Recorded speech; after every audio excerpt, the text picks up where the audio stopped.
All right, guys. Injuries from the game. Jake Tonjes had a stinger/shoulder. He ended up returning. Ricky Purcell had a knee. Came back for a little bit, but then was out. Juwan Jennings, ribs, ended up returning. Go ahead.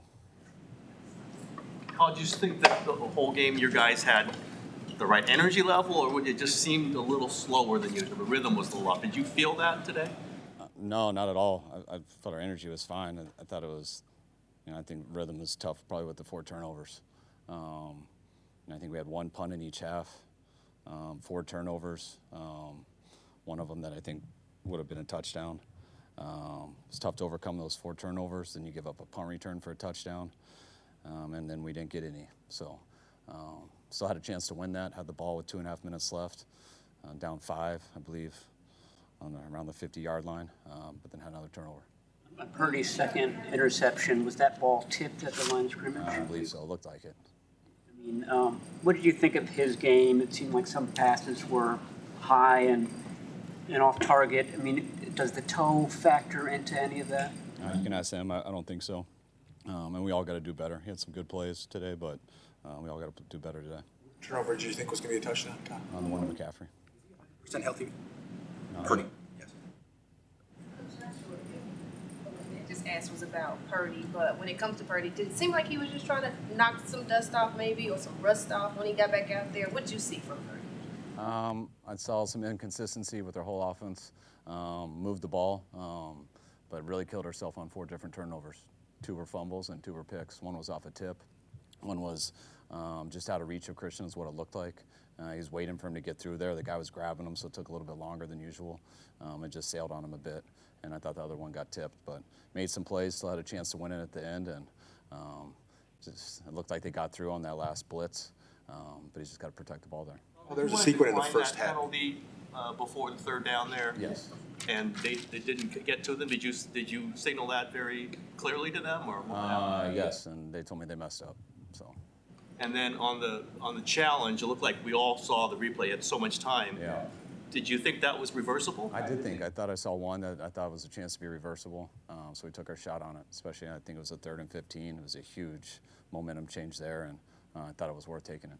But when you tried to decline, you called timeout there, so they can't go back in. I called timeout because they weren't doing what we wanted them to do, and that's where they couldn't go back. So that's where they just apologized. After the game, Liam and Salah were exchanging words. Are you surprised that, I assume over sign stealing, are you surprised that Cohen maybe wasn't thrilled about that? No, try to clear it up, but I didn't see what happened, so I'm not sure. Don't think you should be that sensitive about it, but it is what it is. Not too worried about it. With Ricky, is there any indication of the severity of his, with Ricky and his knee? Is it a re-aggravation or any indication of the severity? Okay. Yeah. Any indication of the severity? We're not sure yet. Special teams been an issue since last year. This game there's a return touchdown. I think there could have been a block in the back being called. Do you think the same way, or on that play when Sarah Neal got shoved before he break it? Yes, about the clip. Yeah, it looked like one to me. That's what I thought I saw. But Is there something you think special teams could have done better, moving forward? yeah, tackle the guy. We on that one, wish we would have got that call. And I'll see it closer on film. The other one, we did have a guy on him. He broke through that broke through an arm tackle, and then he hit it. I'm not sure what happened with the rest of it. What was your view of the Upton Stout interception and the penalty that they called on? It looked like a hell of a play. You obviously lose a lot without Nick, but how surprised were you with the lack of pressure you guys were able to put on with that pass rush today? I don't know. I mean, I have to watch the tape. I mean, I know we didn't get any sacks and stuff, but I thought their main thing was they ran the ball. They got some explosives in the run game, especially I think they got a 50-yarder, something like that. So I think that is tough to generate pass rush when they're dependent on the run like that. And it looked like they had way too many quick throws that we need to be more competitive on. The quarterback got the ball out of his hands fast. When you do that, there's not many opportunities for sacks. Kyle, a lot of people will say this was a trap game with your, Rams looming in just a few days.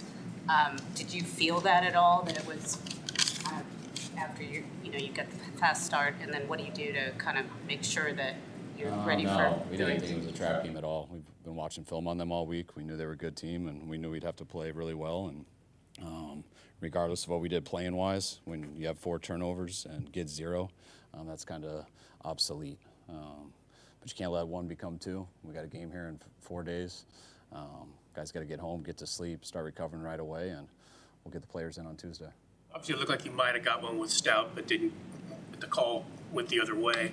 But I think it's 11 games now without an interception. I know last year doesn't count, but what's going to take that to turn that around?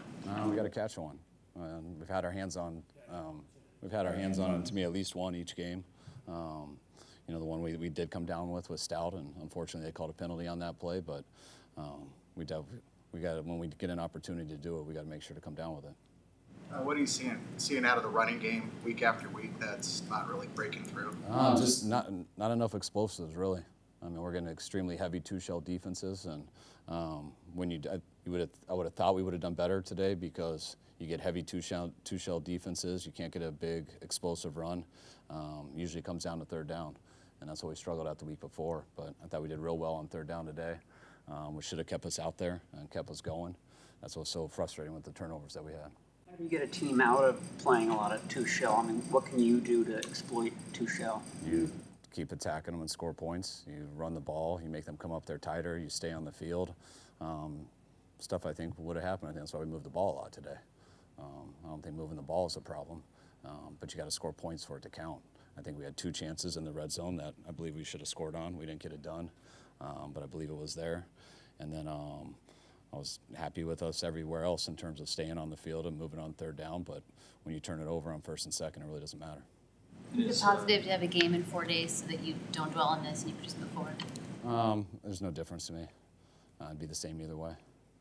In his 2 games this season, Brock has 5 turnovers.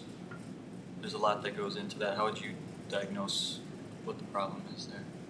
It's 2 games, so there's no absolute to what the problem is. I think we just talked about what the turnovers happen. The one tip was unfortunate. The one just out of Christian's reach. Wish it would have been closer to him. And then you just got to protect the ball in the pocket when the guys are there. He was responsible for 3 of the 4 turnovers. Was that a matter of rust or just him not being 100% healthy? What's that? He was responsible for 3 of the 4 turnovers. Was that a matter of rust from him not playing or just not being 100% healthy? Neither. It was just what happened on those 4 plays or 3 plays, kind of what I've been saying. On the Sala bringing up the sign stuff last week, was that strategy that were you hey, let's bring it up, let's see if we can knock them off their game a little bit, or was that just Robert saying it? I think that was Robert just saying that and talked along with it, so I cleaned it up the next day. It could piss them off. I mean, I know it's not whether the team is mad or not, but it could piss off the other team, could piss off the other coaches. That's something you thought was the right thing to do? Yeah, we don't totally care if coaches are pissed off. I mean, that has no effect on a game. So I think Saul was paying them a big compliment what they're good at doing. It's not illegal. It said nothing illegal about it. I think when you use the word sign stealing and what headlines get with those type of words, I think that then the perception of that becomes wrong, and I don't think that was the goal, what he wanted to do. Coach, this is the team's first game without Bosa, and there's been some talks about trade or maybe signing for someone, to try to replace him. Obviously, it's hard to replace him on both the run front and the pass rush. I'm sorry. I'm just saying this is the first game the team has played without Bosa, and there's been talks about signing someone or trading for someone to try to replace him. Obviously, it's difficult with his presence on the field. Can you give us anything on that? Or? Yeah, you don't replace Bosa. Anything else, Ross? He's good? All right, thanks.